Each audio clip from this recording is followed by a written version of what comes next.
বিশ্ব পরিবেশ দিবস 2026 উপলক্ষে রাজধানীর গুলশানে শব্দ দূষণ রোধে শব্দ সচেতনতামূলক সমাবেশ অনুষ্ঠিত হয়েছে। সকালে গুলশান 2 গোল চত্বর এলাকায় এই আয়োজন করা হয়। পরিবেশ অধিদপ্তর আয়োজিত এই সমাবেশে অংশ নেন বিভিন্ন সরকারি বেসরকারি প্রতিষ্ঠানের প্রতিনিধি, পরিবেশকর্মী ও নাগরিক সমাজের সদস্যরা। ব্যানার, প্ল্যাকার্ড ও বিভিন্ন সচেতনতামূলক বার্তার মাধ্যমে শব্দ দূষণের নেতিবাচক প্রভাব তুলে ধরা হয়।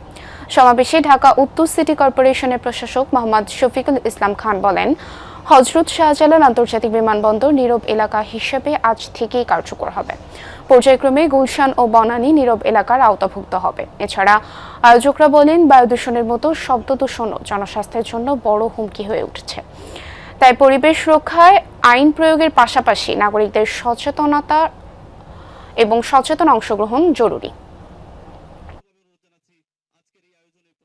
আজকের পর থেকে হযরত শাহজালাল আন্তর্জাতিক বিমানবন্দর নীরব থাকবে, সেখানে কোনো শব্দ দূষণ থাকবে না, হবে না।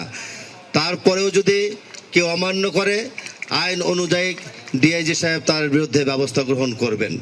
এমনিভাবে গুলশান এলাকা আছে, বনানী আছে, আমরা এই জায়গাগুলোতে আমরা গুরুত্ব সহকারে পর্যায়ক্রমে কাজ করব।